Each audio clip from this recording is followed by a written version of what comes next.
Adelante, estamos al aire.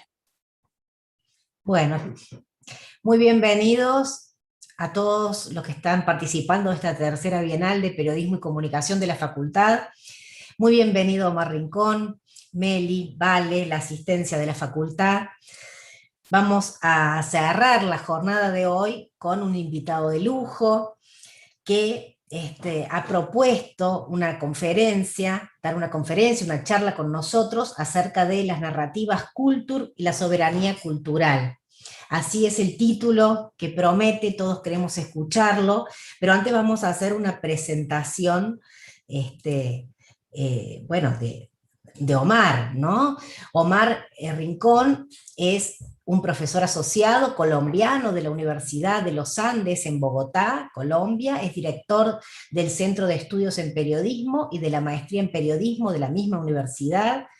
Hizo estudios de maestrías en Educación y Comunicación, posgrados en Cine, Televisión, investiga, escribe, es ensayista, escribe sobre culturas mediáticas, estéticas del entretenimiento, es director del proyecto FESmedia.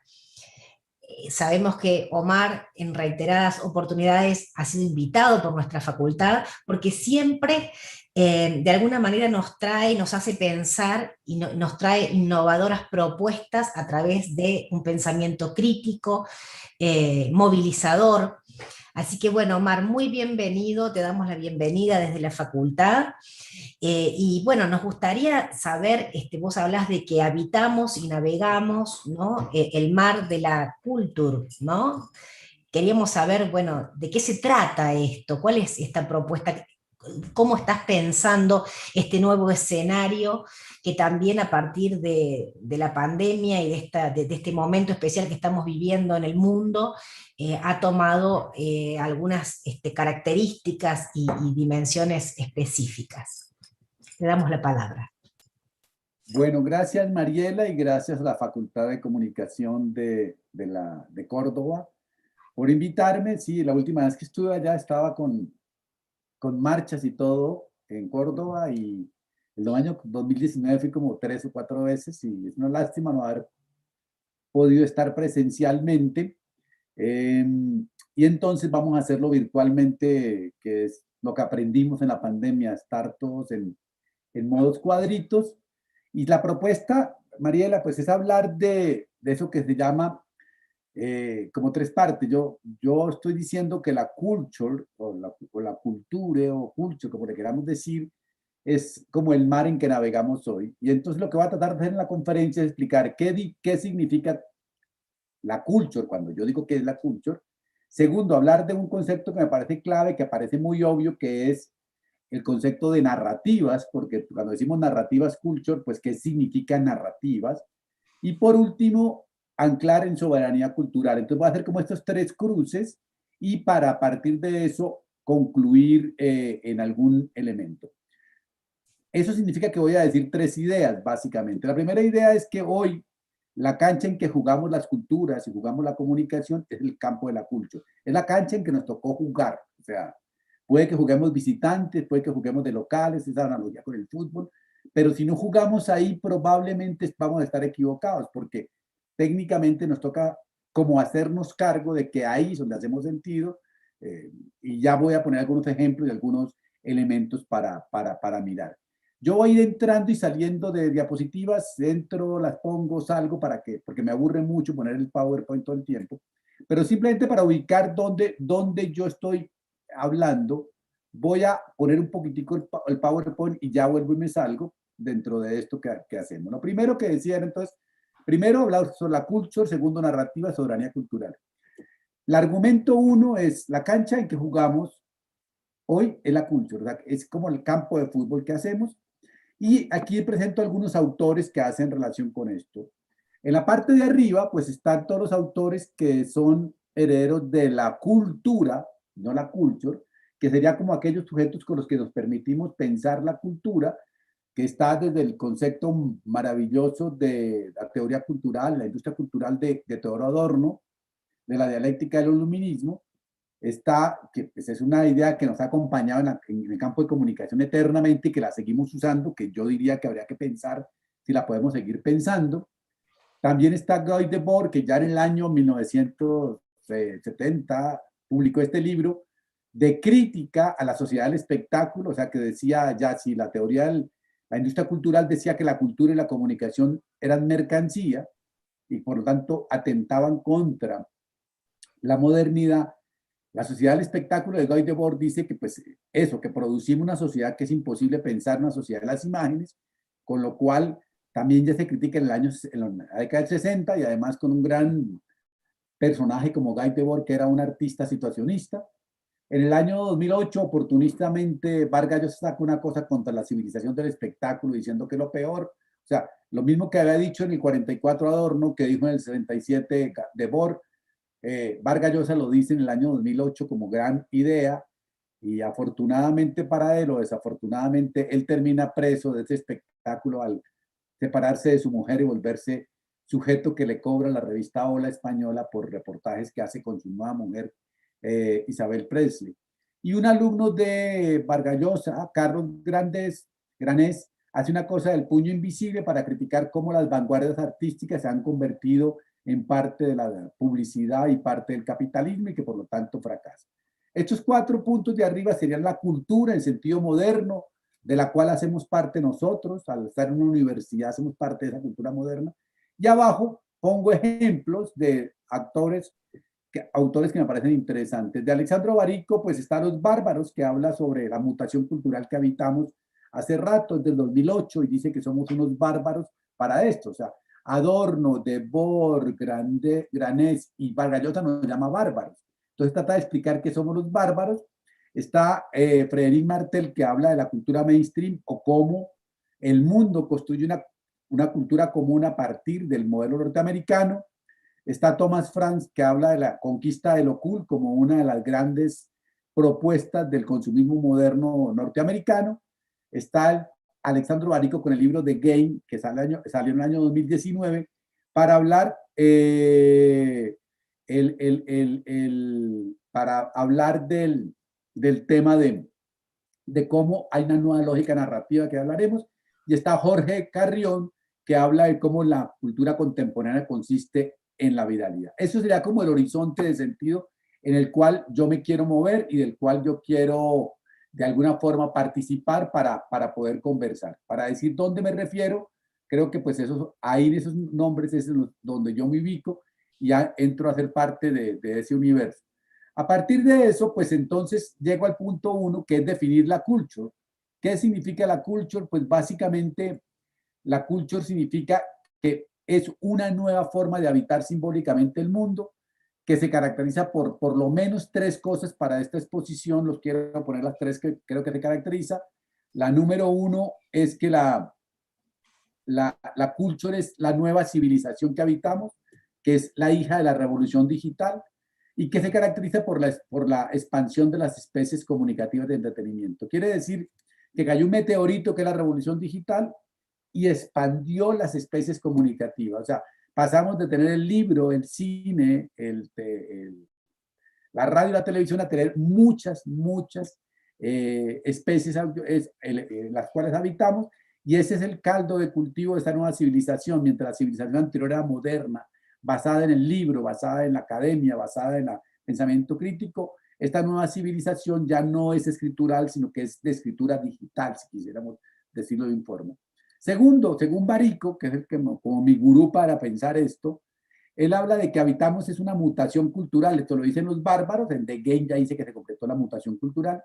Y bonito cuando él dice que la mutación cultural tiene que ver con una nueva experiencia y con una nueva forma del sentido. O sea que hay una mutación cultural cuando cambia la experiencia de producir narrativas y de producir significados, pero también cambia la idea de sentido. Pasamos de la idea de sentido moderno y de experiencia moderna a otro tipo de experiencia. Y por último, la culture lo que llega a decir es que hoy ser culto es tener estilo de vida. O sea, lo importante que tenemos hoy es hacer cultura, hacer estilo de vida y funcionar desde ahí. O sea, lo importante antes era ser ilustrado. Hoy lo importante no es ser ilustrado. Hoy lo que importa es cómo tenemos un estilo de vida que parezca cool. Antes nos importaba tener un estilo de vida de parecer ilustrados, modernos, críticos. Ustedes en Argentina llamarían culturoso, o esta cosa que el teórico te va citando 7000 cosas y comienzan a hablar como decía Bourdieu, pero Bourdieu se refería al primer Borges y el Borges se refería a Rodolfo Walsh, y ahí comienzan a mencionar una cantidad de cosas para demostrar que uno es ilustrado, que uno sabe mucho. Hoy no importa tanto eso, no importa que tenga el estilo de vida y que, digamos, que ese estilo de vida que tiene la persona es como cool, como ese tipo de cosas. Y ahí surge una comparación que es la primera con lo que quiero terminar de un punto. No quiere decir que abandonemos la cultura. Es más, los que estamos aquí, los 100 usuarios que están en YouTube, muchas gracias por estar a los 100, y los que estamos acá, Mariela, en la Facultad de Comunicación, en la Universidad de Córdoba, seguimos siendo de la cultura. Nosotros seguimos siendo modernos. Jugamos como que intentamos jugar la culture, pero no nos va bien. O sea, es más, la pandemia nos demostró que no lo hacemos bien.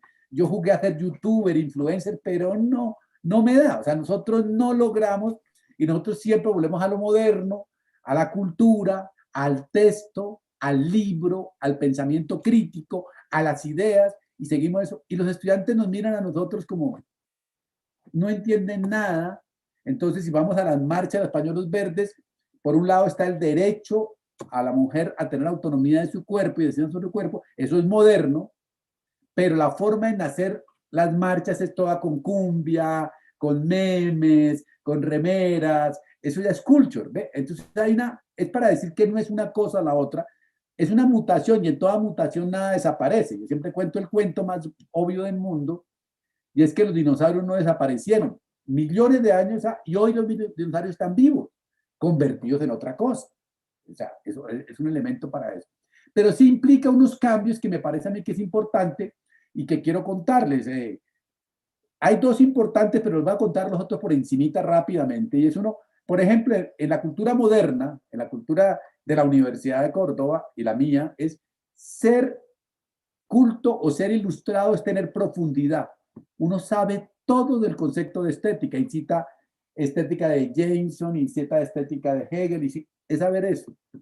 Hoy en la culture ya no es la profundidad lo que me determina, sino la forma de navegar y ser en las superficies, las conexiones que yo establezca. Es como yo arranco de estética y arranco en videojuego y me paso a un Twitter y me paso y comienzo a mirar lo que pasa en la música y lo que relaciono con lo que pasa en la comida y con lo que pasa, es la navegación. Entonces es una cultura que más de profundidad es de navegación. Y eso es una cosa que todos sabemos para eso. Es una cultura, que eso me gusta a mí, la siguiente característica, que en lugar del esfuerzo, que es lo que le premiaban a uno, el profesor le ponía buenas notas y uno llegaba trasnochado, que no había podido dormir, que había leído, que ojeroso, que había hecho mucho esfuerzo. Y los papás también dicen, hiciste esfuerzo. Eso es lo que le premiaban. Hoy, en la culture, no importa el esfuerzo, importa es lo festivo y el placer, el goce. Entonces ya la gente no quiere sufrir. Es más, los que son jóvenes me entenderán. Porque pare de sufrir. Yo no quiero sufrir. Los papás le aplauden todo al niño. Ay, hizo algo, bravo, tú eres un genio, todo ese tipo de cosas. Y entonces vuelve una cultura del placer, de lo festivo, de lo alegre, y no del esfuerzo, del sufrimiento y el dolor. A mí eso me parece que está bien, o sea, porque a nosotros nos tocaba sufrir mucho. O sea, y los profesores se dedicaban a hacernos sufrir. Era el gran propósito era hacernos sufrir y no hacernos pasar un buen tiempo. Por eso los estudiantes les gustaba ir a la universidad, pero no entrar a clase. Entrar a clase era como el peaje para poder pasarla bien con sus amigos, para matear, chismosear, sexuar, drogar, para todos los rituales de la vida que hacen parte de ese tipo de cosas. Lo otro que cambia profundamente es que ya no importa la originalidad, o sea, no es ya una idea original de dónde va a importar. Lo que importa realmente es la experiencia que vivamos. O sea, la originalidad, si pusiéramos, va a poner un ejemplo cualquiera, la originalidad de una película hoy no sabemos dónde está. Pero la experiencia de habitar la comunidad, de ver Game of Thrones o ver una película o ver WandaVision, es la experiencia para poder conversar con otros. La obra no importa en tanto, la podemos olvidar. Es lo importante de ir a una bailanta. Los que nos hace falta ir a un baile, decimos, esa experiencia no. Yo he bailado aquí en Zoom Está bien, ya si uno así, pero yo a la hora estoy aburrido, así esté tomando. Y yo veo que en otro cuadrito hay dos, una pareja, ellos la pasan mejor porque es una experiencia más de pareja. Y en otro está un grupito y ese grupito la pasa re bien. Y otro está al lado de la playa. Es la experiencia lo importante. No es que sea la misma fiesta. Por lo tanto, no es ser original, sino las experiencias que generamos. Y eso es una clase o esta conferencia. Es qué experiencia les genera a ustedes con esta conferencia, lo que ustedes van a agradecer, no agradecer. Dirán, pues ese tipo por lo menos le pone ganas. Traje una camiseta, una remera para decir un mensaje. O sea, como que trato de hacer cosas para que la experiencia sea muy interesante. Entonces, ahí pasan dos consecuencias que son las que me parecen que quiero dejarles a ustedes, el resto no importa. La primera es que lo que importaba en lo moderno era el pensar crítico, el pensar conceptualmente, el escribir, el acto de escritura. Por eso en la universidad a todos nos encanta que la gente escriba. Y eso es lo que una tesis de grado en memes, pues no se acepta. Se acepta hacer una tesis de grado sobre los memes, pero escrita con marco teórico, caso de estudio, conclusiones. No puede ser que entregue la tesis de grado en memes, imagínense, una tesis en 20 memes. Uno dice, pero no, en una story de Instagram, no, eso no se puede ser. Entonces, el estilo moderno era de obra, de talento, de escritura, de creatividad. Mientras que la culture es más de actitud, de estilo, de performance. Es distinto. Entonces es una cosa totalmente diferencial. Eso, por ejemplo, también sería lindísimo, que aceptáramos tesinas de una performance de la estudiante o el estudiante. O sea, sería como interesante que permitiéramos hacer más tesis colectivas, porque es menos el individuo. Todo ese tipo de cosas cambia directamente.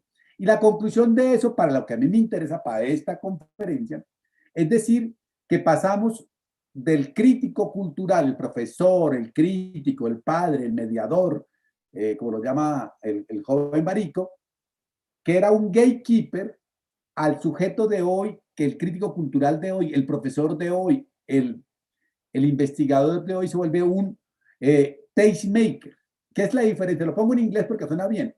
El gatekeeper es como un arquero, como Enzo Pérez tapando contra Santa Fe, mi equipo, que no le fuimos capaces de patearle en una vez al arco, luego no le metimos ningún gol, fue un desastre lo que hicimos, pero bueno, eso es otro cuento. Pero está el arquero así, y entonces pongan que yo soy el profesor de televisión, entonces llega y vienen, traigo a Tinelli, fuera Tinelli, usted no entra al santuario académico de la televisión. Aparece Polosecchi, siga, usted es un genio, usted transformó la televisión argentina. Aparece Grave Rocha, pase. Susana Jiménez, fuera. Mirta Legrand, fuera. O sea, es como una persona que deja entrar lo que es válido y expulsa al resto. ¿Con qué criterio? No sabemos. Y eso somos los profesores. Benjamin, siga señor Benjamin, usted es un genio. Habermas, fuera Habermas, usted es muy complicado y no sabemos nada. Foucault, siga señor Foucault, ¿cómo lo vamos a dar por fuera? Aparece otro, fuera. Entonces, ese es el gatekeeper y es la cultura moderna. Y eso es lo que hacemos los profesores cuando ponemos un texto escolar. O sea, uno dice, es esto, y ustedes nos habrán escuchado decir, es que ese autor, le preguntan, va a poner un ejemplo retonto de vida cotidiana. Profe, ya leyó Paulo Coelho, y uno dice, pero ¿cómo va a leer Paulo Coelho? Eso es muy malo. O sea, eso no sirve para nada. Eso es porquería nueva era, eso no tiene ninguna cosa. Lea a Borges, a Aria, a Cortázar, tenemos a Macedonio Fernández, lea algo que valga la pena. Eso era el crítico y seguimos siendo los de la cultura, porque somos dueños de una cultura. ¿Qué pasa en la cultura? Son tastemakers, son degustadores de experiencia. Entonces, en eso deberíamos convertirnos los profesores. Yo creo que sí. En decirle, vea, si usted quiere pensar críticamente sobre el poder, pues hay un tipo que se llama Michel Foucault, que en la historia de la sexualidad de la página 96 a la página 120, no te lea todo si no quiere, define cómo el poder es productivo. El poder produce conocimiento, el poder necesita resistencia y el poder produce sujeción. Y entonces el estudiante se va delicioso porque ya saben dónde tiene que entrar a mirar un releto y dice, ay, sí, tiene toda la razón. Y le aplica la cosa. Y si le decimos Paulo Coelho, no le digamos que es malo, sino decirle, Paulo Coelho, a mí no me gusta cómo escribe como es como un Jesucristo de hoy, como unas metáforas, y tiene unas moralejas tontas, como ponle buena onda y el mundo será feliz. A mí eso me parece que es una porquería. Pero le reconozco que tiene historiecitas chéveres. O sea, las historias que cuenta son interesantes. La historia de un elefante que un día se levantó por la mañana y se miró en una hormiga. La historia de un árbol que mirando para el suelo. O sea, entonces le digo, no me gusta cómo escribe, no me gusta su moralejismo, no me gusta su filosofía, pero le reconozco que tiene buenas historias. Es de gustar. No estoy diciendo malo o bueno. ¿Ve? Y así pasa con las películas y con todo. Yo le puedo decir, véase tal película, va a decir una argentina que hace rato no veo, pero que las que he visto, pero por ejemplo, Me casé con un boludo.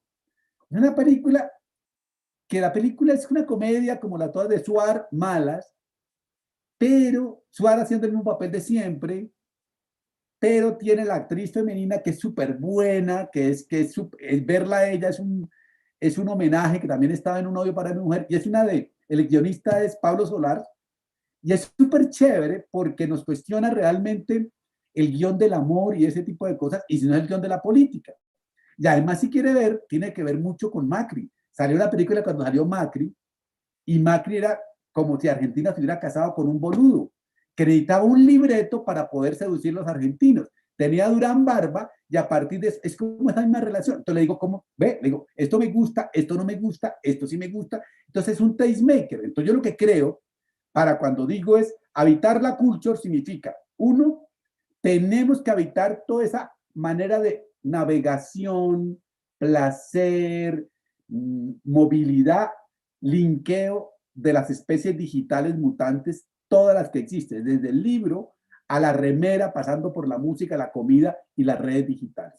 Tenemos que habitar eso como sentido. Y segunda cosa que quiero que quede claro, lo que estoy diciendo es que hoy, para evitar eso, nosotros, los que éramos mediadores, tenemos que hacer sentidos más en el estilo tastemaker, o sea, que el estudiante no aprenda las razones del canon de por qué una obra es buena, sino que aprendan a degustar la experiencia del feminismo, de la política, del medio ambiente, de la comunicación, de las narrativas. Eso es lo que nos corresponde a nosotros hacer. Entonces, con eso, las dos aprendizajes de curso, no quiero nada más, el resto era para ubicar.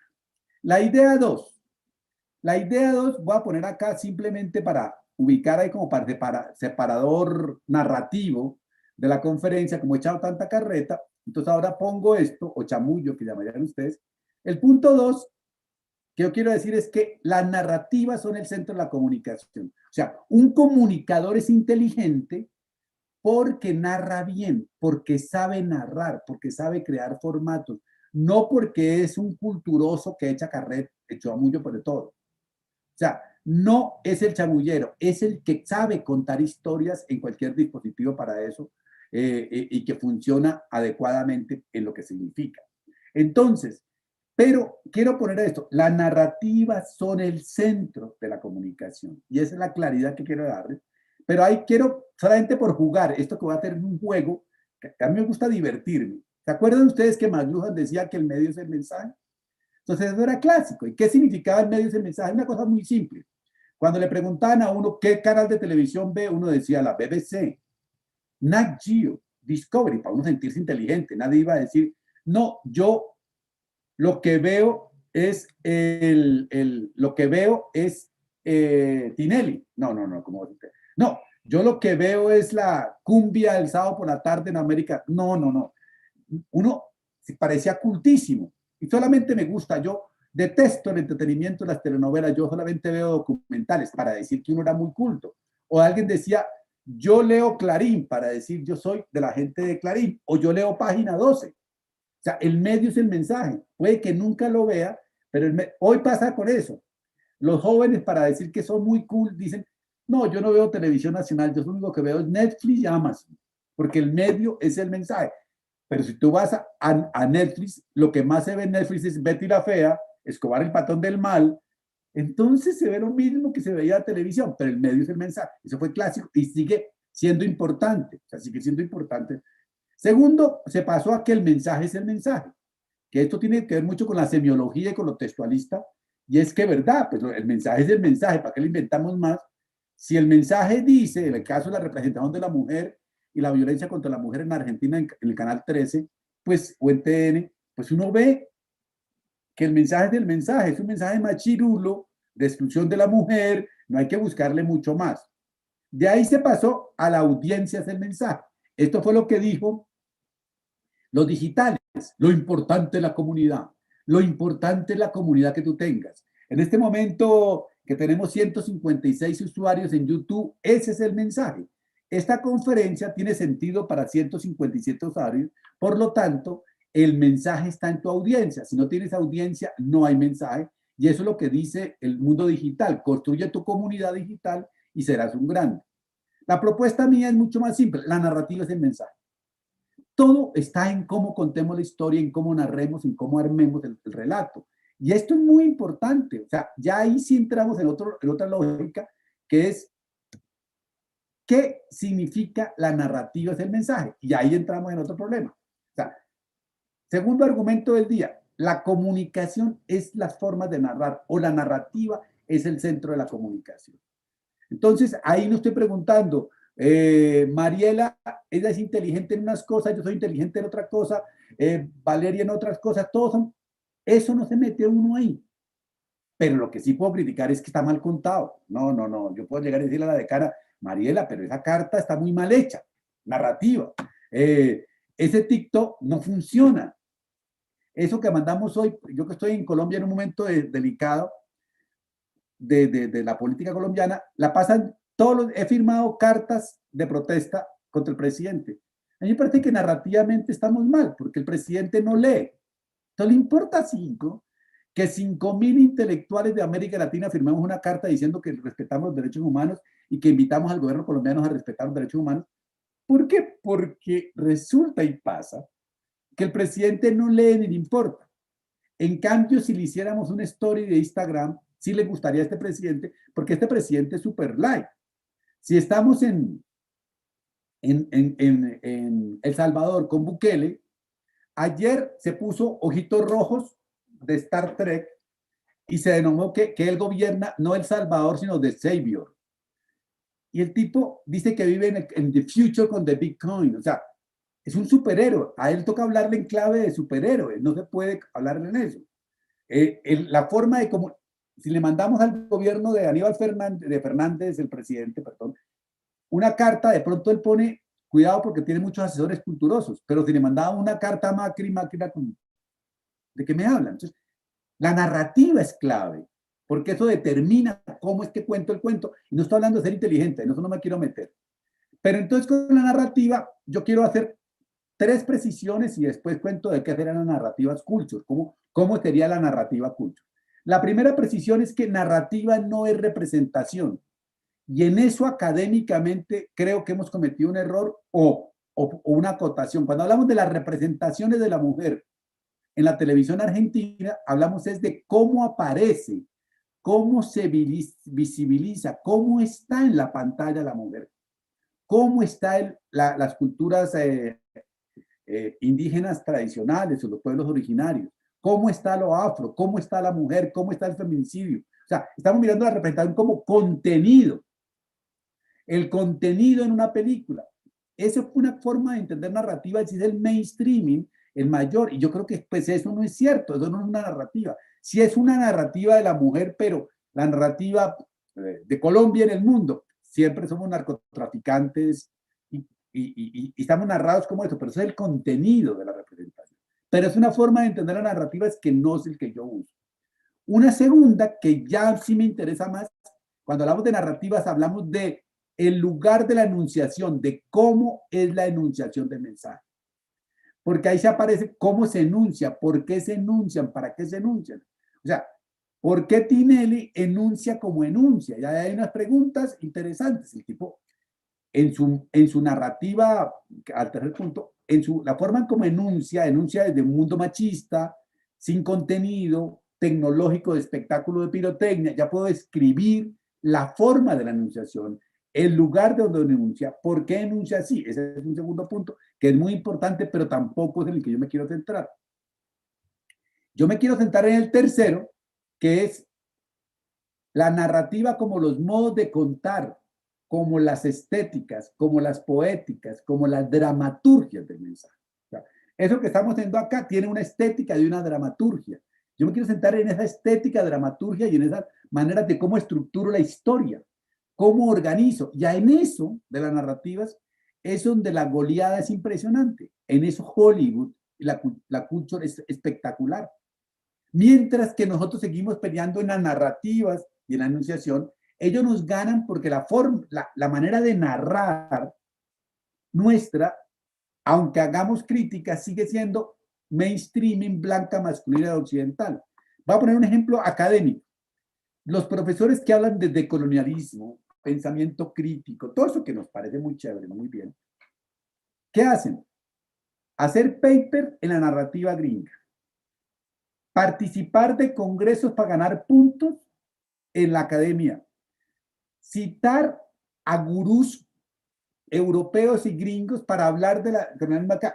Esa narrativa es totalmente construida por otro lado. ¿Cómo sería narrar de forma nuestra? De pronto, no hacer un paper, no hacer música, de pronto. O sea, cambiar, o sea, ser realmente contraculturales a esa cultura, pero no. Nosotros aceptamos esa narrativa porque nos toca, también tenemos que vivir de algo para llegar a ese punto de lo que estamos hablando en eso. Pero entonces, llegados a esto, ¿cuáles son las características de la narrativa culture? Que fue el primer punto que yo puse en el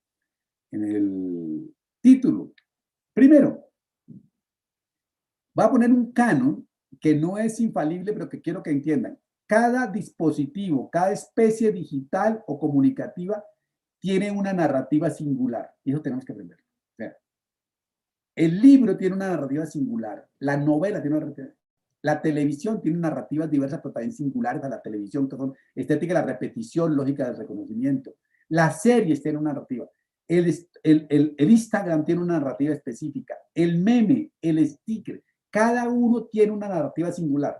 ¿Cuál es el error que hacemos nosotros muchas veces? O sea, cuando estamos viendo esta conferencia en Zoom, que es como una televisión, es la nueva forma de hacer televisión porque cambia cámara, o sea, si sale Mariela o salgo yo, cambiamos de cámara, pueden poner subtítulos, es como de televisión, pero tenemos afortunadamente un único plano medio que nos tocó, uno puede ubicarse más lejos, más cerca, pero esto lo pasamos por YouTube y en YouTube pues esto no es tan atractivo porque pues no hacemos fiesta, no ponemos video, no armamos TED, no hacemos lo que haría si fuéramos, me paro y comienzo a actuar, o sea, hay narrativas. De pronto esto nos gusta porque es como un repositorio cultural. O sea, realmente lo importante es como que esto va a quedar ahí para que la gente lo mire y si quiere mirarlo bien, lo goce o ese tipo de cosas. Pero entonces, ¿cuál es la narrativa Zoom? Por ejemplo, la narrativa Zoom, la singularidad que tiene es que todos somos iguales. Todos los cuadritos son iguales. Por ejemplo, es una narrativa equidistante. O sea, igualito, igual a la decana, al conferencista, a todos los que estén en un Zoom, los igual.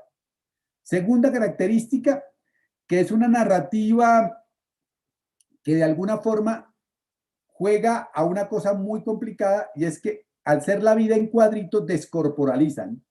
Yo ya no sé cómo son los cuerpos de mis estudiantes. Yo dicto clase y la otra vez a una monitora o profesora asistente le dije que nos tomáramos un café para conocernos. Ella me ha ayudado todo el semestre. Y cuando nos encontramos dije, oiga, pero usted es muy alta. Yo pensé que usted era pequeñita porque no sabemos cómo son los cuerpos realmente. O sea, es una cosa que yo no sé si somos altos, somos bajitos, ¿qué hacemos? Es una narrativa de ese tipo de sintonía. Pero tiene algunas cosas, los backgrounds. Entonces ahí tengo el de la universidad, yo trabajo ahí, aquí, pero arriba hay unas cosas de marchas. Pero si fuera a hablar de las marchas en Colombia en este momento, entonces yo tengo la posibilidad de a través del background llegar a hacer alguna cosa. Entonces puedo llegar y cambiar mi discurso totalmente enunciativo y poner esto que sería el escudo nacional de Colombia, pero atravesado por los corruptos del Senado como un hueco, cambiándole las frases, y esto cambia totalmente. Cuando estoy así, esto cambia totalmente mi enunciación, y si cambiara a otra cosa, por ejemplo, con respecto al paro, o esta, por ejemplo, de la colombianidad, y pongo esto, pues aquí aparece Maluma, J Balvin, Shakira, Carlos Vives, pero a otro lado aparece Uribe, los indígenas, las mariposas amarillas. O sea, eso tiene que ver con el acto de narrar, ¿ve? Entonces, cada especie digital tiene una narrativa singular. Y en esto está hasta que una narrativa es distinta a la de Zoom, a la de StreamYard, por ejemplo, y es conferencia. La de StreamYard es más clásica, más parecida a la televisión. El compartir pantalla o no compartir pantalla. ¿Por qué no comparto tanto pantalla? Porque a mí me parece que si ya es aburrido ver un PowerPoint, ver a una persona leyendo lo que dice ahí, pues ya me parece más aburrido. Por lo menos que ustedes traten de ponerme cuidado ahí y después les mando eso, no hay problema. Segunda regla. Esto es un robo al señor Barico en The Game. Es divina. La clave ya no es el storytelling, sino el diseño de la narrativa para que navegue en el ecosistema de medios digitales y gane la viralidad. Ese concepto de la viralidad. Ya no es importante el qué cuento, sino cómo diseño eso. Nosotros diseñamos esto acá. Yo diseñé una presentación que tengo en PowerPoint, que le he mostrado algunas cositas, para pequeño piquear. Después me puse esta camiseta que dice, si es bueno para tierra, es bueno para mí, porque en mitad de tanto zoom que he hecho me mandé a hacer remeras con frases para... Entonces yo cambio de remera para eso. Entonces estoy diseñando esto, diseño el fondo para eso. Esto lo hizo un estudiante, no lo hice yo.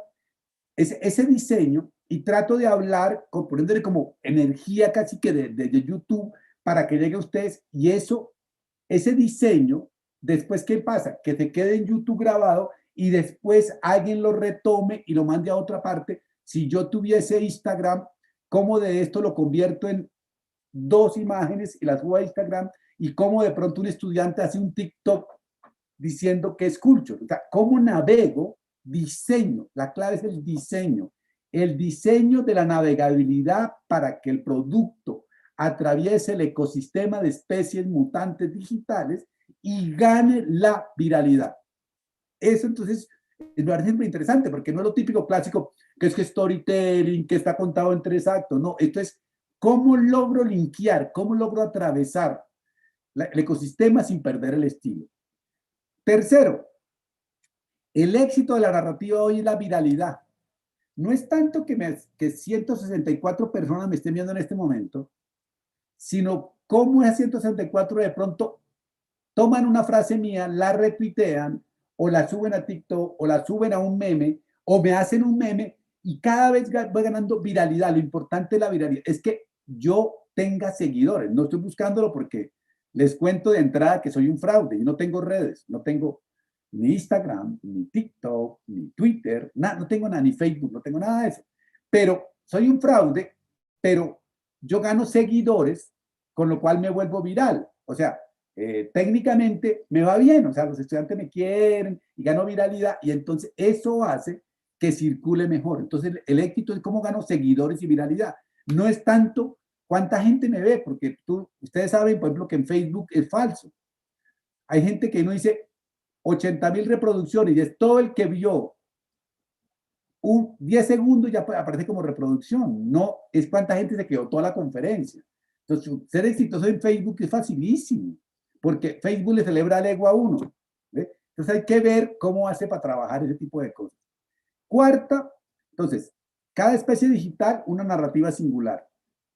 La clave de narrativa es el diseño para atravesar el ecosistema mutante de especies digitales. Tercero, se busca la viralidad como concepto fundamental. Esto se lo aprendí a Carrión, así como el diseño lo aprendí a Barico. Cuarto, la lógica narrativa hoy es la del DJ. Es la mezcla. El que mezcla contenido, densidad de contenidos, momentos duros de contenido, momentos suaves, momentos débiles. El que mezcla plataformas para que la cosa fluya, para que la cosa tenga ritmo. El que mezcla tonos, el que todo el día no podemos ser inteligentes. Entonces, ¿cómo hace uno para mezclar diversas densidades, diversos sentidos, diversas estéticas y poder vivir eso? Entonces, el DJ, somos DJ y yo me siento en las clases haciendo eso. Yo en las clases digo, primeros 15 minutos, taller de visualidades, que son estas. Segundos 15, debate. Terceros 15, videoforo. Siguientes 15, mis opiniones. Siguientes 15, las misiones para la próxima semana. ¿Ve? Entonces, ¿cómo yo hago de todo una lógica DJ? Entiendo que mezclo. Y mis estudiantes por lo menos ya lo dijeron. Profesores que le parecen buenos, en los que los deja participar. Ellos en esto digital, dice, para no aburrirnos. Una profesora hablando 2 horas, pues qué aburrimiento. En cambio, cuando hay esa posibilidad, sí funciona. Y quinto, la clave narrativa, la clave inspiradora, la clave que guía la lógica de la narración en la culture es el videojuego. Hoy todo es videojuego. O sea, todo tiene que ver con el videojuego. ¿Qué significa? Pues narrativas más inmersivas. No quiere decir que todos la pasemos jugando, pero más inmersivas, más por implicación, más con personalización, más con capacidad de dificultad, aprendizaje, ganancia. O sea, yo por ejemplo hago eso. Yo en clase con mis estudiantes lo que mejor me funciona, en lugar de obligarlos a ir a ver una película que yo sé que no quieren ver, una película de culturas indígenas colombianas, que generalmente son lentas, aburridas y no les gusta, digo, les doy un bono de hasta un punto si ven la película y me responden con una visualidad el resultado de la película. Todo el mundo se va porque van a ganar un punto para su nota. Ahí sí se convierte eso en la clase. Es un ejemplo, pero también cuando compramos las millas de aerolíneas o cuando compramos en el supermercado los puntos, todos estamos jugando para ganar puntos. Y casi que las relaciones de pareja hoy son eso. Uno gana puntos, invita a comer para ganar puntos, invita a un asado para ganar puntos. La amistad también es con puntos. Solamente que es, no me diste like. ¿Ves? Entonces la lógica del videojuego como implicación, no hay que saber de videojuegos. Hay que entender la lógica narrativa del videojuego. Entonces, la narrativa culture, para responder al primer punto del título, es una narrativa en la cual cada especie digital tiene una narrativa singular. Segundo, es el diseño la clave para atravesar el mar de las especies digitales mutantes. Tercero, el objetivo es ganar la viralidad para conseguir seguidores. Cuarto, la lógica es la DJ. Y quinto, el mantra, el guía, el gurú, el Dios es el videojuego. Entonces, con esto termino el segundo punto y pasamos al tercer punto, que es, bueno, ¿qué tiene que ver todo esto que está usted diciendo con soberanía cultural? O sea, yo lo que he hablado hasta ahora es casi que de cultura mainstreaming. O sea, ¿qué tiene que ver esto con soberanía cultural? Pues básicamente, soberanía cultural es básicamente darse la enunciación que uno quiere darse de sí mismo, o sea, en su cultura, en su propio. Darnos nuestro propio relato, construir nuestra propia forma de decir, de enunciar y eso. Entonces, la propuesta es que entre la cultura moderna, que no va a desaparecer, es más, esta conferencia hace parte de eso, no va a desaparecer, y la culture, que es la de game digital, que es la que habitamos. Hoy habitamos las dos en simultáneo. Yo intento habitar la cultura, pero no lo logro, pero soy más de la cultura y de pronto algunos estudiantes son más de la cultura y menos de la cultura. Entre eso, afortunadamente en el sur, tenemos lo popular. Y lo popular es lo que nos ubica en el mundo. Ese es el gran poder que tiene en América Latina lo popular, porque lo popular habla de la identidad, habla del territorio, habla de lo propio, habla del pueblo. Lo popular es la forma en que nosotros llegamos a romper esa disyuntiva, porque necesitamos una cultura moderna pero popular, y necesitamos una cultura digital pero popular. O sea, la forma de intervenir la culture y la cultura es lo popular. Históricamente había sido la cultura, lo popular frente a la cultura.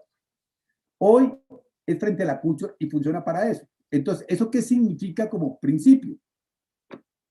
En una cita de Barico, de The Game, dice él que Steve Jobs, Mark Zuckerberg, Jeff Bezos, Bill Gates, es una élite muy pragmática que está cambiando el mundo y que lo están cambiando técnicamente, pero sin explicar qué clase de proyecto para la humanidad tenían pensado. Solamente la urgencia de inventar el futuro. Y esto es súper divino, muchísimo divino, porque es que, fíjense lo que está diciendo, estos tipos se inventan el futuro, tienen mucha urgencia de inventar el futuro, el Internet de las cosas, la solución de problemas, pero no tienen una idea humanista de qué mundo quieren construir. Si le preguntan a Mark Zuckerberg qué quiere hacer, sino que la gente consuma Facebook y te haga la vida más fácil y esté conectada. Pero no, pero ¿qué mundo? ¿Qué es lo que tiene la modernidad? La modernidad tiene un proyecto humanístico de mundo, de sociedad. ¿Y qué es lo que tiene lo popular? La pertenencia a un territorio. Entonces, entendamos el territorio, entendamos lo popular como la forma, junto con lo moderno, de darle un sentido a a la revolución digital que en este momento está sin proyecto de humanismo o proyecto de sociedad. No sabemos cuál es el proyecto de sociedad que tenemos. No, se agota en lo técnico. Por eso, si vieron el documental de Social Dilemma, ellos entran a un punto de elemento que es distinto. Entonces, en este sentido, la soberanía cultural sería mucho más pensarla desde otros lugares. Entonces, ¿de dónde podemos pensar la soberanía cultural? Primera cosa que quiero para mí, modo, como lo pienso yo, es desde lo popular. ¿Y lo popular qué es? Para mi caso, otra vez vuelvo a lo narrativo. Para mí lo popular tiene mucha potencia en lo narrativo. ¿Qué es lo popular? Por lo menos son 4 cosas. Uno, ya es una definición que lo dijo Gramsci, lo dijo Bakhtin, lo dijo Jesús Martín Barbero. No va a decir nada alucinante. Lo popular es cuando uno piensa a través de las historias, del relato, no a través de los conceptos. Es un saber no sistematizado en norma moderna académica, sino sistematizado en modos de contar. Es lo que pasa con la Biblia. Jesucristo nos metió un golazo con eso. A él le preguntan qué es el amor y él cuenta una historia. Es lo que le pasa al abuelo. Le dice qué significa la justicia y le cuenta una historia. Es lo que es el peronismo. El peronismo, uno le pregunta, ¿qué es el peronismo? Dice, no sé, pero déjeme le cuento esta historia y eso es el peronismo. ¿Ve? Entonces, hay una manera, es poner la producción de conocimiento en modo relato. Segundo, es una frase que tienen en Argentina que me encanta, es poner el cuerpo, es lo que pasa por el cuerpo y no solamente por la cabeza. Es lo que pasa con poner el cuerpo en la calle, poner el cuerpo como ustedes lo usan, en la discusión, en el afecto, en el baile, en el deporte, es poner el cuerpo. Lo popular no pone ideas, sino pone el cuerpo como manera de significar. Tercero, lo popular usa el humor como manera de crítica. O sea, la forma de pensar críticamente del pueblo, de lo popular, es el humor. Desde ahí es que se burlan del poder, se burlan de los ricos, se burlan de los profesores, se burlan de todo lo que sea el poder en ese momento. Y por último, lo popular es lo ritual colectivo festivo. O sea, por eso una feria, una juntada, un asado, es el ritual del asado para construir un colectivo y pasarla bien. O sea, cuando uno va a un restaurante, uno de extranjero y come carne, pues es rico, pero no tiene el ritual del asado que arranca a la 1 de la tarde y termina a la 1 de la mañana, que hay vino, que hay conversa, que hay de todo y que puede llegar a pasar por eso. Entonces, esas 4 cosas definirían lo que es lo popular. O sea, narrar, poner el cuerpo, usar el humor y construir el ritual de lo colectivo festivo. Esa es la primera, para mí, importante definición de lo popular, con lo cual ya le imponemos a la cultura y a la culture que, por favor, con lo popular debe narrar, poner el cuerpo, tener humor, ser festivo, ritualista. La segunda, pues, obviamente, es una que ustedes en Argentina saben mucho, que es la soberanía cultural se gana con política cultural, o sea, con políticas públicas. Políticas públicas como hubo con la ley de medios en el gobierno de Cristina, que fue después derogada por el gobierno de Macri. Eso es una política cultural para soberanía o no soberanía. Y esa política cultural decía que había que hacer canal Encuentro, Paca Paca y todas esas cosas, pero esa política cultural decía que había que producir mucha televisión en Argentina para que eso fuera importante. Y nosotros requerimos una política cultural que obligue a Facebook, a Google, a Netflix a que haga medios y pague impuestos y además produzca desde la Argentina. O sea, hay que hacer políticas culturales para eso. Y esto es lo que, cuando hay un gobierno de derecha, no quiere hacer políticas culturales. Dice, el mercado y las tecnológicas son las políticas culturales, que ya es una forma de hacer política cultural, y la otra es una política cultural que defiende la soberanía nacional. Y eso es una lucha política para eso. La tercera tiene que ver con el territorio. Esta en Argentina, por ejemplo, con Canal Encuentro y todo esto, la vez pasada creo que se perdió un poco, porque se produjo mucha televisión, pero el territorio no significó, toda la televisión parecía hecha en Buenos Aires. O sea, ¿qué significa narrar desde Córdoba? Es totalmente distinto al norte argentino y distinto a Mendoza y distinto a la Patagonia. Y eso tiene que poderse ver reflejado en las formas de contar, en las dramaturgias, en las estéticas, en las narrativas, del territorio, no como tematizador, no como temática, sino el territorio como lugar en el cual yo me inspiro para narrar. Y si no, ustedes miren las hablas, ahorita Lucrecia Martel está dando un documental en Jujuy, y ella decía cómo en este juicio las formas de habla de la comunidad wichí no podían ser traducidas al español, luego perdían su posibilidad de relato porque los obligaban a hablar en términos de español y peor, español de la justicia. Entonces, ¿cómo ahí hay una construcción desde el territorio? Tercero, entonces, lo popular, políticas culturales, territorio. Cuarto punto, pues yo creo que toca practicar lo que nunca hemos practicado. ¿Qué sería narrativa de mujeres? No sé. ¿Qué narrativas indígenas, afro, de sexualidades disidentes? Hay mucho espectro de narrativas que no hemos practicado, no sabemos esas estéticas, no sabemos cómo son las narrativas, no sabemos cómo son esas dramaturgias. Yo, por ejemplo, me atrevo a decir que la narrativa de Lucrecia Martel es una narrativa feminista en el sentido de que sus historias son corales, no son principio, mitad y fin, sino son todas como ambiguas y corales. La narrativa indígena, por ejemplo, colombiana, es distinta a la narrativa indígena mapuche. O sea, ¿cómo es cada cosa? Los afro, ¿cómo narran distinto? Entonces, ahí tenemos que hacer un elemento para eso. Y claro, ustedes me dirán, pero ¿desde dónde podemos construir eso? Yo digo, yo me inspiraría en dos cosas nada más. Una cosa que es, las músicas han sabido hacer. Ustedes en Argentina han sabido hacer rock. A la Argentina ha sido una magna alucinante. Cogieron la cumbia nuestra y la volvieron cumbia villera. Ahí en Córdoba, el cuarteto y en la cumbia colombiana tienen mucho de parecido, pero lo hicieron cordobés. No lo hicieron ni siquiera, ya hay cumbia santafesina, ya hay cuarteto de Córdoba. La chacarera, si ustedes ven la chacarera, otro alguien me decía que era, ¿cómo era? Un vals triste, no sé, una vaina así, era como, es porque es como el vals europeo, pero hecho a la Argentina, o sea, se cuenta cómo la música sí es capaz de fundir y cómo nadie se pone a hacerle análisis textualista. La gran discusión con la cumbia villera o el reggaetón, nadie se pone a decir es que la representación de la mujer es objetificada. Puede hacerla, pero no significa solamente el texto, significa toda la manera de narrar y de hacer ese tipo de cosas las músicas. Y lo otro, las comidas. Las comidas les ha permitido inventar a todos. Todos nos hemos inventado alguna receta. Todos dijimos, un día le puse vino y quedó buenísimo. Esa es mi receta para hacer la pasta. O, por ejemplo, yo voy mucho al norte argentino, a Salta, y ellos aman sus empanadas. A mí me cansan porque todo el día empanadas tampoco.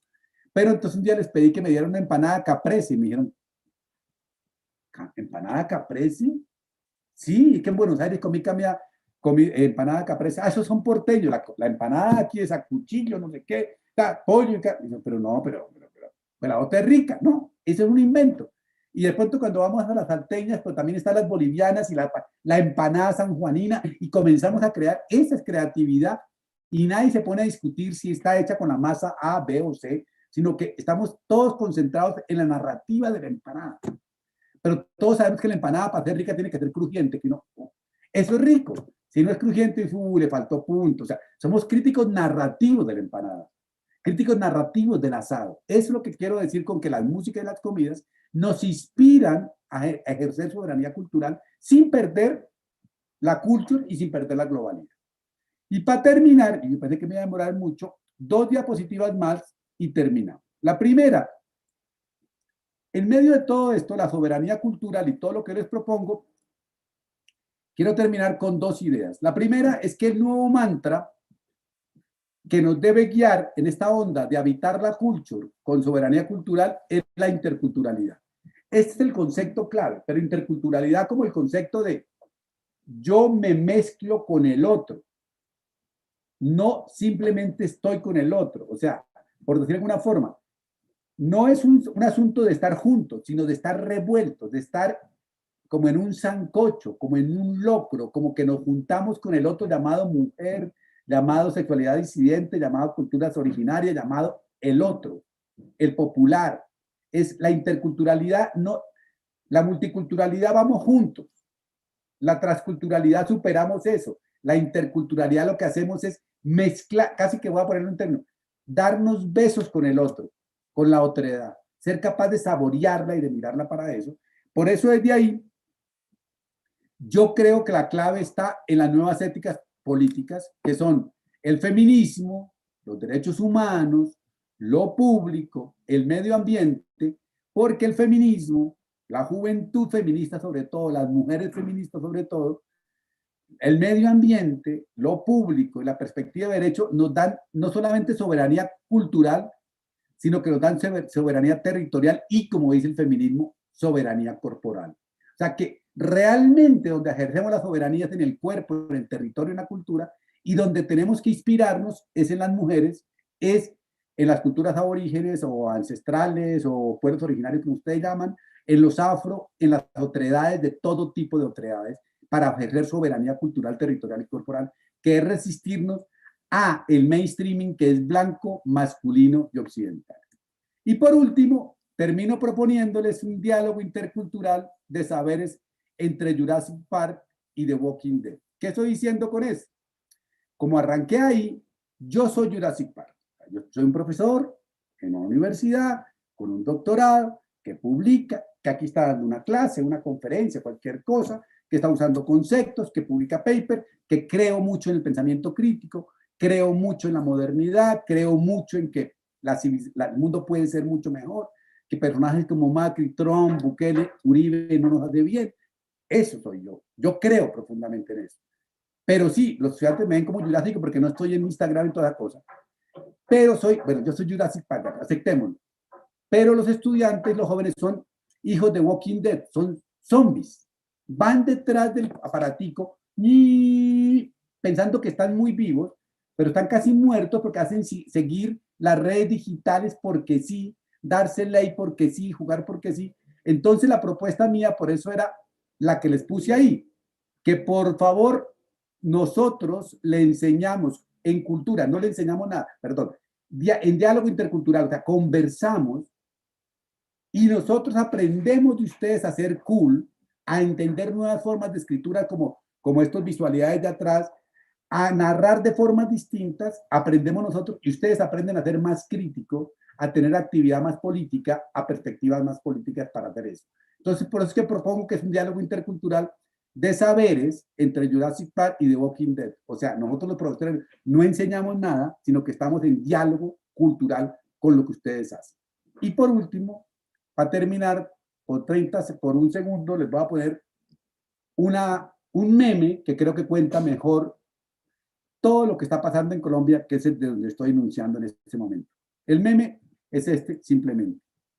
El tapabocas más usado en Colombia.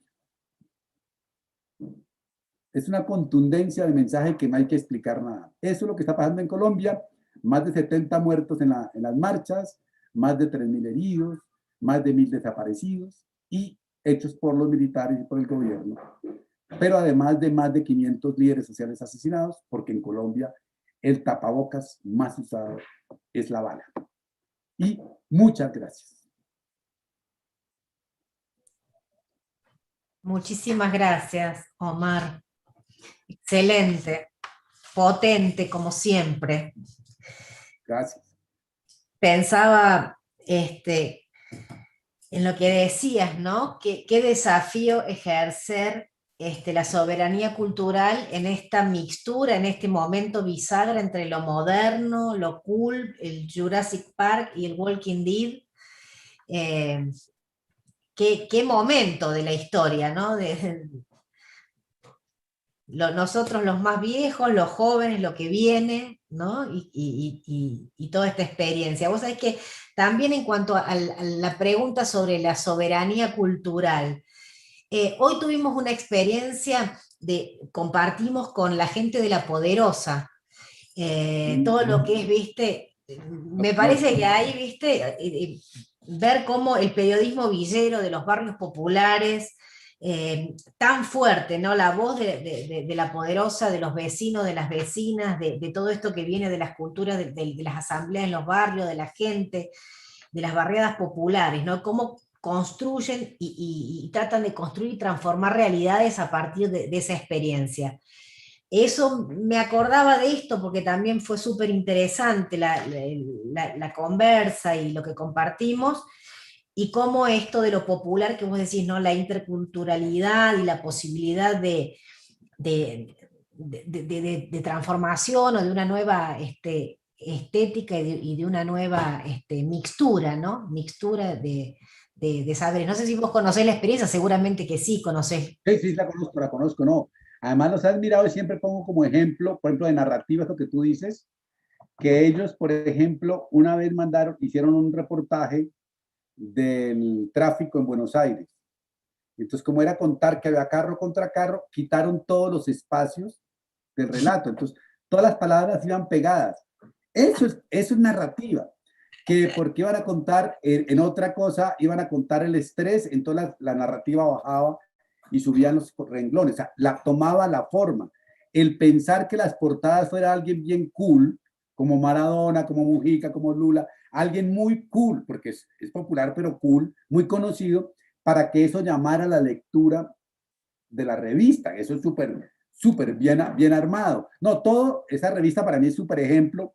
Los conozco y los admiro muchísimo. Y cuando pongo, por ejemplo, ejemplos de narrativas culture, con soberanía cultural, pongo de ejemplo la Garganta, me encantan. Son de mis ejemplos preferidos. En Argentina hay otros, con La Vaca también en esto. Hay algunas cosas de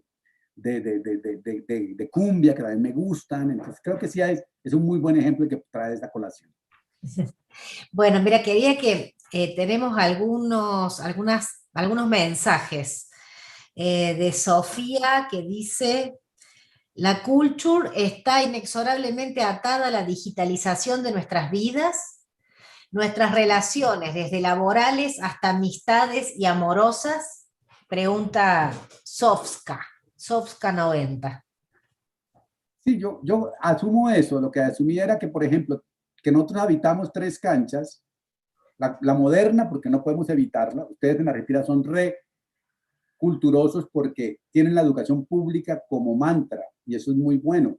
Un bien cultural argentino, como el dulce leche, la viromen y la huella dactilar, y el Malbec es la universidad pública. Yo creo que eso es un bien cultural argentino que no pueden perderlo nunca, porque eso hace que se socialice mucho más amplio, y yo lo veo como cool, ¿se dan cuenta? Yo lo convierto en que es una ganancia y lo veo como eso, pero eso hace que todos seamos un poco modernos, porque la educación argentina es muy moderna, más que tecnologizada, más que tener las mejores campus, tienen las mejores reflexiones culturosas para eso, somos modernos.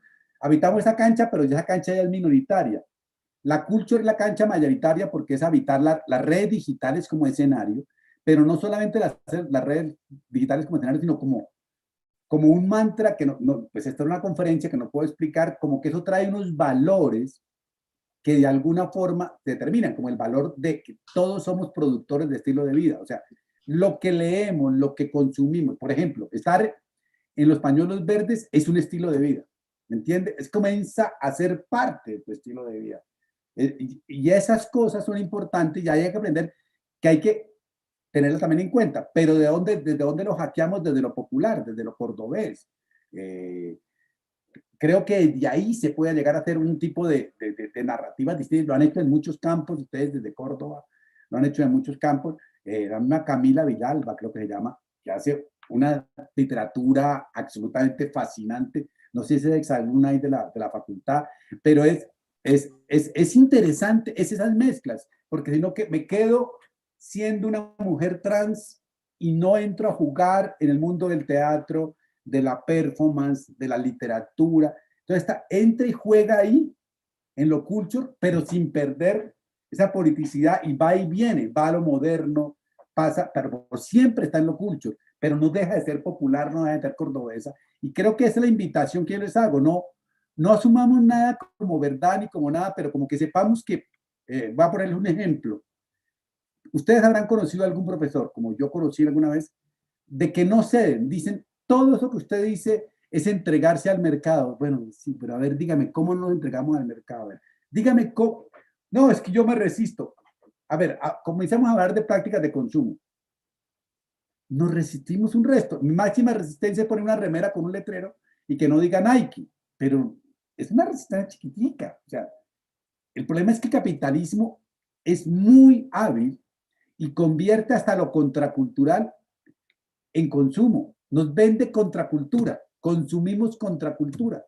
El capitalismo no se pregunta si eso tiene unos valores o no. El feminismo, que es contracultural, hoy es mantra del capitalismo para enseñarnos a consumir. O sea, es terrible, lo convierten, las vanguardias artísticas se convierten en estética de la publicidad del capitalismo. Entonces, no es tan fácil. Creo que hay que hackear y por eso incentivo lo popular como clave, porque creo que eso es lo que funcionaría. Claro, sucedió con el movimiento punk, la contracultura que después era parte de lo que se consumía como moda. Mira, acá Jorge Gaitieri pregunta, el planteo de lo intercultural, según Omar, en el cierre, ¿sería más bien intergeneracional?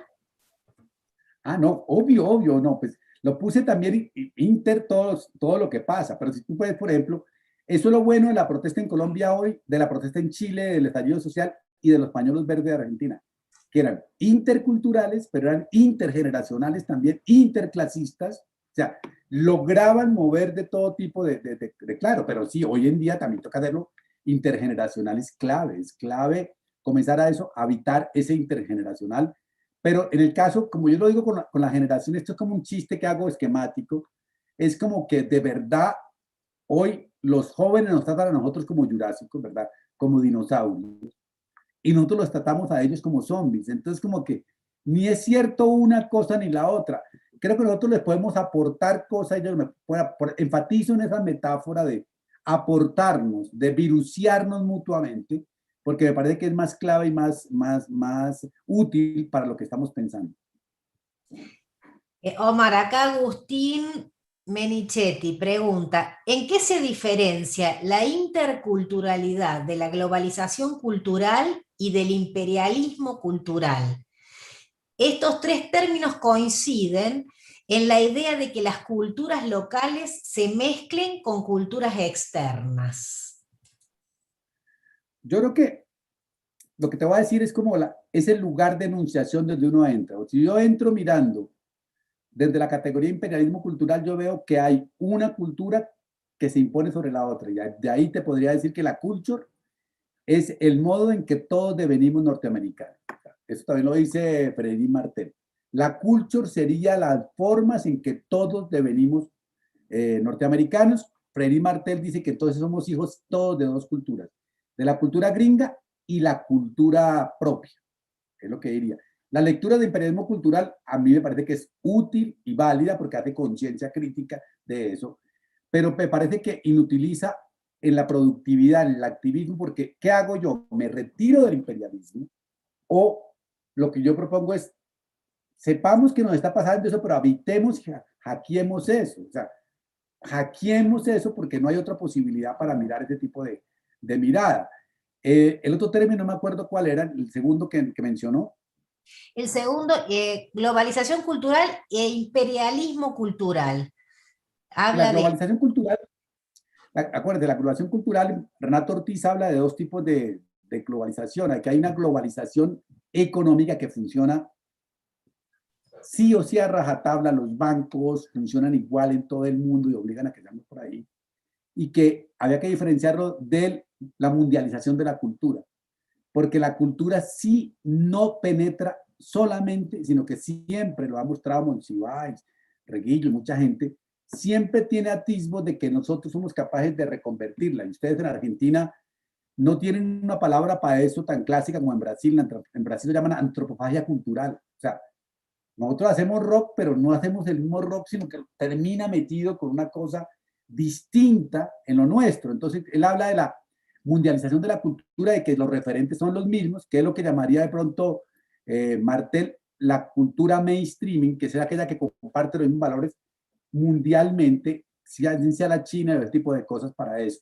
Por eso, en esos dos términos de imperialismo y de mundialización de la cultura, o de globalización de lo cultural, me parece muy importante lo que yo creo, que es que cómo hackeamos desde la soberanía cultural, que se da por leyes, pero también se da por meter el territorio, por meter los feminismos en la forma nuestra, porque el feminismo también es, si quieren, una cultura mainstreaming. El feminismo hoy es una cultura mainstreaming blanca, masculina, blanca no, pero masculina no tanto, pero sí blanca, de mujeres, pero occidentales, que le van imponiendo ese feminismo a las mujeres afro, a las mujeres indígenas, a las mujeres populares, y que creo que eso también ha creado una disyuntiva. Entonces, el feminismo es la forma global, o la mundialización de la cultura que más ha transformado, con una gran transformación, pero con una gran resistencia de los machos de todo el mundo mundial. Entonces, lo que ha hecho especial, por ejemplo, nosotros no podemos esperar, o en Colombia, a ganar lo que ganó Argentina del aborto universal y todo lo que ganaron. El Salvador tenía 3 casos de aborto y pensaron ir a lo de Argentina, ¿y qué pasó? La votación fue en contra y ahora no tienen ninguno. O sea, se perdió todo lo mínimo que se había ganado, porque las luchas son culturalmente ubicadas. Y El Salvador, cualquier persona que aborte, y sin embargo tiene el presidente más culture del mundo. Por una pregunta ahí, ese muchacho, si usted entra al Twitter de él hoy, se puso ojos como siendo presidente de Star Wars y puso que va a imponer el Bitcoin para ser moderno, y puso en inglés President of Savior, o sea, como si fuera un jugador de Game of Thrones. Es el más culto del mundo, el más radicalizado, y sin embargo está en contra del aborto, en contra del matrimonio homosexual, en contra de lo popular, en contra... ¿Ve? Entonces, estas mezclas las entendemos o nos morimos, porque el hecho de... A mí me parece que a los académicos nos toca salirnos del cuento de ¿qué pasó con la pandemia? ¿Te acuerdan que al comienzo CICE y todos publicaron, teníamos razón, el capitalismo no va más? El capitalismo está triunfando. O sea, no es tan simple como queremos. Yo creo que sí toca ser más autocríticos con nuestras posiciones críticas, digamos, para ser mucho más directo con eso. Omar, acá Renzo Álvarez pregunta, o tiene una duda, dice, ¿cómo se juega el amor dentro de la culture y la cultura? Pues ahí sí yo no soy experto en el amor, esa parte no, pero hay una persona que se llama Eva Iluz que habla de la cultura de la terapia. Y es que habla, la cultura de la terapia, ustedes la entienden perfectamente. A Eva Iluz estuvo en unas conversaciones, pero fue en Santa Fe. Por ahí vi una conferencia divina que estuvo ella con Rita Segato, una conferencia que está en YouTube, es imperdible la conferencia. Y ella, por ejemplo, habla de cómo el amor nuestro sigue siendo construido por Disney y cómo hay una construcción de ese amor de Disney que, aunque Valiente ya no se casa, hay un modelo de mujer, aunque ya hay una mujer superhéroe de negros, ahí no va construyendo. Pero lo que más me gusta de lo que ella dice es que la cultura es la amplificación de la cultura de la terapia. Anteriormente los gringos lo que hicieron fue lo siguiente, si puedes lo explico bien. En Europa, ustedes en Argentina saben más de eso. El análisis lacaniano o junguiano o freudiano dice que hay un trauma que se puede ayudar a encauzar, pero nunca resolver. Eso es lo que yo entiendo. O sea, toda la terapia de 2 años no me resuelve el problema, me lo encausa hacia una historia nueva o uno. Cuando llegó el psicoanálisis a Estados Unidos no lo compraron así, sino tú vienes donde el analista y nosotros te solucionamos con una terapia eso. Entonces, tú vienes, te decimos 1 semana en Cancún necesitas y ya tú solucionaste tu problema de depresión. Te decimos ve a consumir ayahuasca a la Amazonía y ya solucionan. Es una cultura de la terapia. Entonces, eso se ha amplificado, que hay cultura de terapia para la gordura, para el dormir, o sea, terapia para todo, terapia para todos. Mucho, si fuera eso, sería terapia para todos en el mundo gringo. Y eso ahora con las redes se ha vuelto mucho más impresionante, porque para el amor hay mucha más cultura de la terapia. Es sitios de citas, consejería, coaching, seguridades. Y por ejemplo, hay una serie que se llama The One en Netflix. Hay una serie que se llama The Soulmates en Amazon. Y hay el capítulo 4, la 4ª temporada del Black Mirror, que habla de las aplicaciones de redes para conseguir el amor. Y en Black Mirror es súper interesante porque cuando uno lo empatan con alguien, en el celular le llega una cosa que no debe mirar uno, que esa relación ya viene con caducidad. Tu relación va a durar 5 años y 4 meses y 10 días. Y entonces uno sale con la persona, tiene sexo y todo, y después dice, uy, 5 años con esa persona. Terrible. Pero en cambio está con otra súper divertido y le dice 1 día nomás de relación. Esa es la clave de la cultura de la terapia digital. Es toda relación viene con caducidad porque así la aplicación nunca fracasa. ¿Se imaginan que Tinder tuviera éxito? Cada vez que alguien use Tinder, encontrar el amor de su vida, la pareja que eso, no tendría que volverla a usar. O sea, el hecho de que tú lo que te vuelves es adicto a Tinder, a la solución Tinder, te vuelves adicto a la solución digital. Entonces es un amor, es una cultura de la terapia expandida, absolutamente fascinante para mirar eso. Acá, a ver, Sergio de Merlo San Luis, míranos, de lejos está. Dice, la narrativa y redacción gráfica también habría que reconstruirla, diversificarla. Pues yo creo que sí, ese es el campo más bonito, o sea, si quieres, es el campo más bonito porque, por ejemplo, en eso creo que América Latina es genial. Ustedes ven la gráfica colombiana no tiene nada que ver con la gráfica argentina.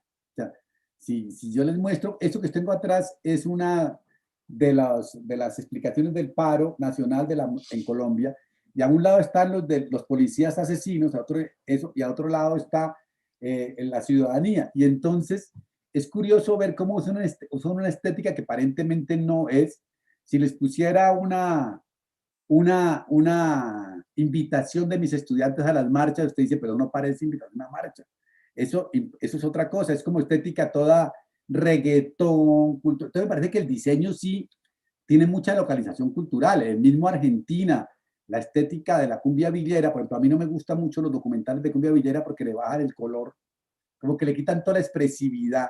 Y a mí me parece que esa estética es absolutamente fascinante, esa estética es alucinante, ese tipo de gráfica, de diseño visual que tiene. Y eso Argentina es muy chévere porque tiene mucha conciencia. Por ejemplo, yo amo la estética popular peruana y mexicana. No, es que es demasiado. O sea, ponen unas cosas absolutamente fascinantes como forma de constitución del mensaje. Entonces me gustan mucho esas. Acá Larita pregunta, ¿cómo influye la cultura o estas narrativas digitales en la comunicación política?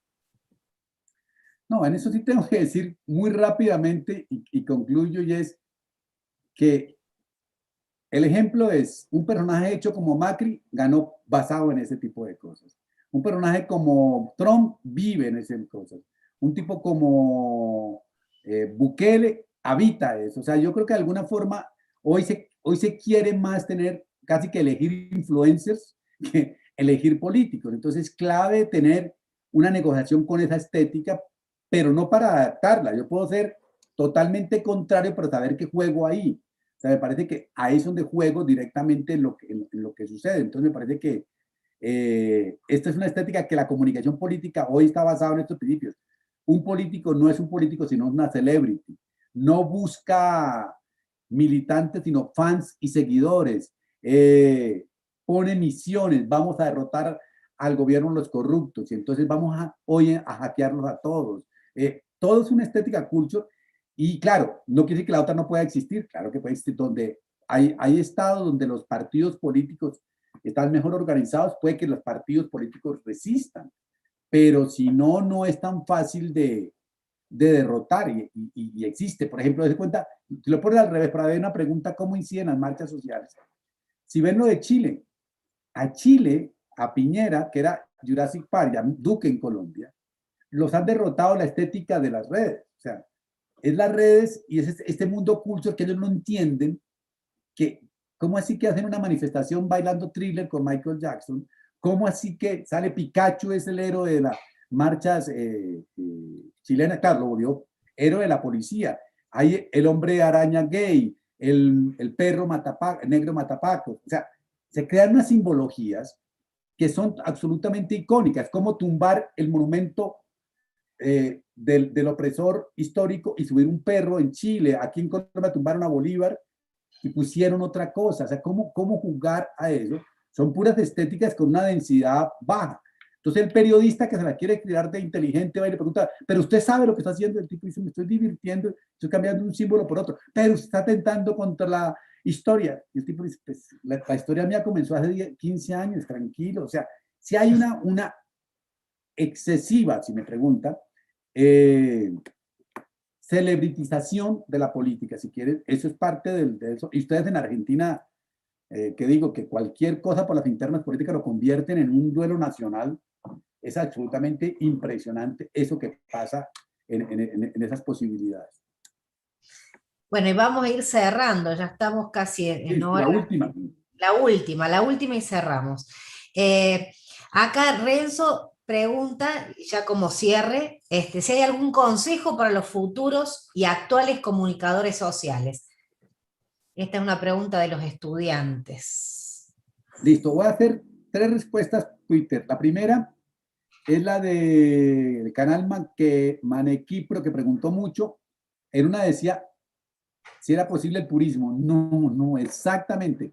Hoy no hablé de otra cosa que los que me conocen saben que hablo, que se llama culturas bastardas, que es exactamente ir contra cualquier higienismo y cualquier eso. No hablé nada de eso, no, pero es interesante, es esa.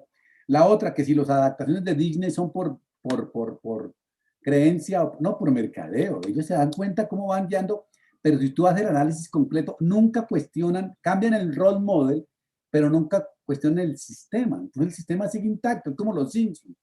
Critican durante 20 minutos al capitalismo, a la opresión, a los bárbaros que son, y los últimos 30 minutos, los últimos 2 minutos se sientan a ver televisión felices. El sistema no se mueve, o sea, no se cuestiona el sistema, o sea, eso es clarísimamente, que por eso es la droga más poderosa de Estados Unidos. El soft power de Estados Unidos, decía Martel, es eso. Y la de Renzo, yo le doy la misma que a algunos que están por ahí, de pronto se acuerdan de mí, que yo la tengo, la última vez que fui a Córdoba, creo que fue, tenían ya gente con la camiseta hecha de lo que yo iba a decir. Cuando fui a decir la conclusión, me dijeron, sacaron la camiseta, la remera, y me dijeron, aquí la tenemos, por aquí la tengo, la remera, la podré traer y mostrarla. Y fue cuando fui al encuentro de estudiantes allá en las sierras de Córdoba, que le ha dicho mucho, que yo digo que se la robé al profesor Jesús Martín, pero que él dice que él no la dijo, pero yo creo que sigo apuntándolo, que todo comunicador debe hacer 3 cosas nada más, 3. Una, pensar con su propia cabeza. 2, tener que decir. Y 3, ganarse la escucha. Pensar con la propia cabeza, no piensen con la cabeza mía, ni con la de la profesora Mariela, ni con la de nadie, ni con la de Perón, ni con la... Piensen, ármela con lo que usted, con sus consumos culturales e intelectuales. Lo que te digamos, de esta te quedó una cosita, métela en su disco duro y júntela con otra cosa que te dijo otro y arme una mirada propia. Piense con la propia... Tener que decir, pues la mayoría de ustedes y yo, la vida nuestra es más o menos tranqui, estamos yendo a la universidad, la vamos bien. Para tener que decir se investiga, pero no una investigación al estilo universitario, sino una investigación para narrar. Eso es otra conferencia. ¿Cómo se investiga para narrar? No para hacer un paper, no para hacer un video, para hacer un TikTok, para hacer un story de Instagram. ¿Cómo investigamos para narrar? Ya se tengo que decir. Yo no puedo contar nada en ninguno de ustedes si no me siento a investigar con ustedes y hablar. Lo poco que sé de Córdoba lo sé de cliché, pues fui a ver la Mona, fui al pueblo alemán, fui a las sierras, fui de bailanta, pero no sé mucho más, tampoco es como que sepa mucho, pero con esa investigación ya puedo hablar un poquitico mejor de Córdoba que uno que nunca ha ido, por decir una cosa. Y tercero, ganarse la escucha es narrar bien, es seducir, encontrarse, contar buenas historias como hace Lucrecia Martel, como hace una cantidad de directores de Argentina, como hacen muchos músicos argentinos, como hace la Mona Jiménez cuando narra así y pone los símbolos, como narran, esas cosas que saben hacer absolutamente espectaculares, como hacía Maradona, o sea, saben narrar. Entonces, eso es lo que hay que hacer para eso. Pensar con la propia cabeza, tener que decir y ganarse la escucha. Y muchas gracias. Bueno, Omar, muchísimas gracias. Hay infinidades de mensajes agradeciéndote la participación, excelente.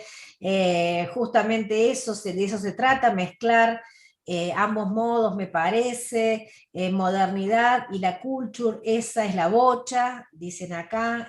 Bueno, porque también estamos repensando nosotros nuestro plan de estudio y la posibilidad de una nueva licenciatura en la facultad, y todos estos esto que estamos conversando es provocador, nos anima, nos conmueve, nos mueve y nos sirve mucho.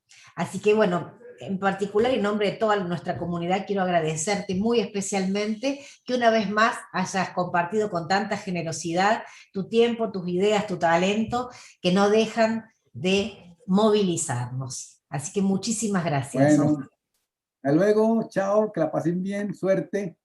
Gracias, querido. Bueno, Suerte, nosotros, chao. gracias. Entonces, bueno, terminamos aquí nosotros la transmisión.